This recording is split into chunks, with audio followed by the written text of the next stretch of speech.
I don't know when today's video is going to publish, because while I'm filming this first thing in the morning, I have been told by Comcast that they don't even have a clue when my internet is going to be restored. They didn't even give me an estimate, so you'll see it when you see it, I suppose. I've also shifted my camera ever so slightly to the side because I would like a little bit more black space in the corner over here for a new graphic that I'm going to be putting on screen consistently, probably for the next couple years, the way things are going. But you guys know that we've been tracking the Second Amendment scorecard of this administration, and it's not looking so good. And I thought, hey, we'll make a graphic, a gauge of where we're at, so that we have kind of a consistent reminder of where we're at.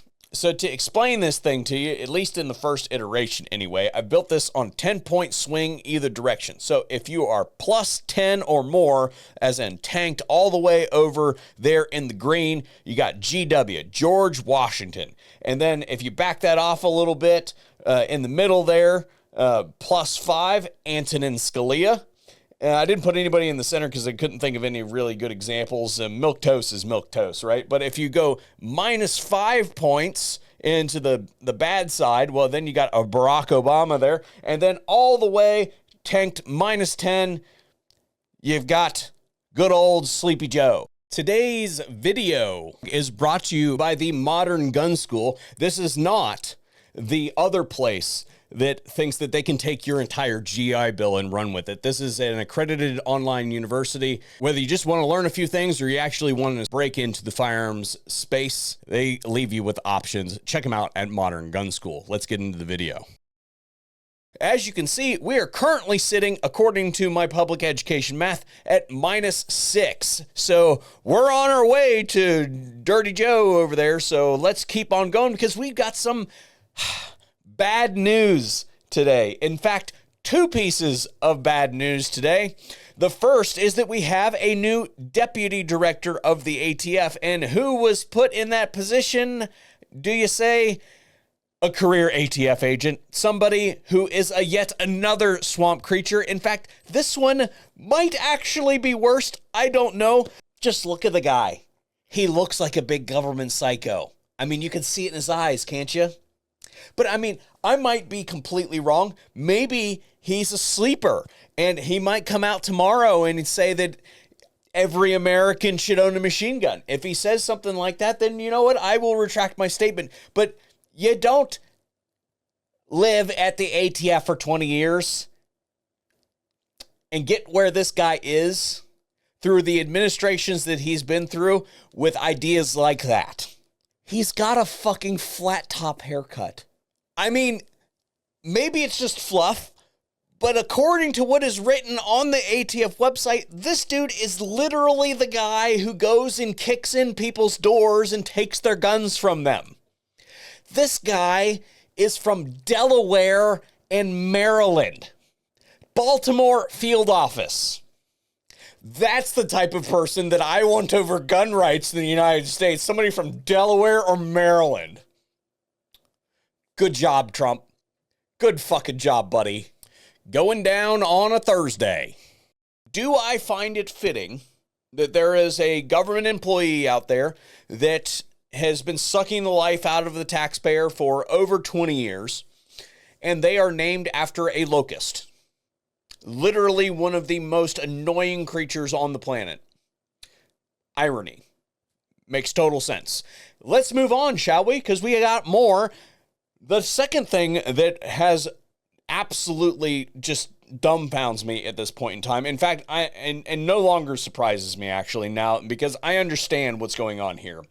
This administration has positions. They do not have principles. If they had Second Amendment principles, this would be easy, wham, bam, thank you, ma'am, out the door. It would be so easy, but they have to be kind of baby stepped and held their hand the entire time to be told what it is that they should be thinking, because they can't think from themselves. They cannot have their own position because they don't have a driving force for their positions. They're just positions that they are told that they have to hold.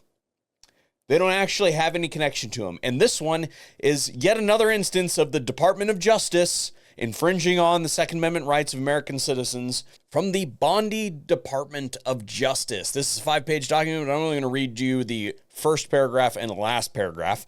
The government respectfully submits this supplemental letter brief in response to the court's October 3rd, 2024, order directing the parties to address the effects of the Supreme Court's decision in Bondi v. Vanderstock. In Vanderstock, the Supreme Court held that the Gun Control Act applies to at least some weapons parts kits and unfinished frames and receivers, and accordingly rejected a facial challenge to a rule promulgated by the Bureau of Alcohol, Tobacco, Firearms, and Explosives that regulates such kits.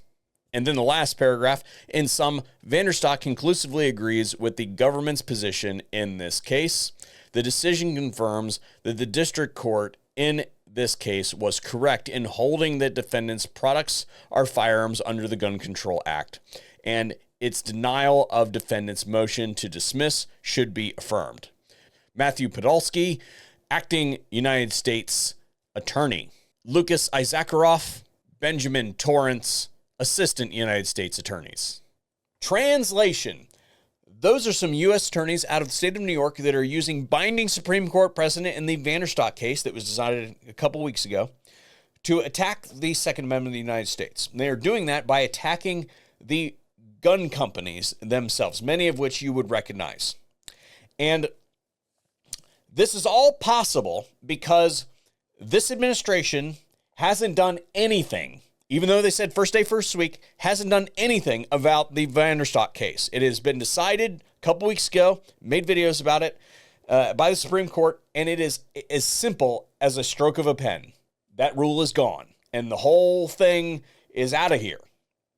But they've chosen not to do that. And as a result, we have stuff like this coming down the pipe.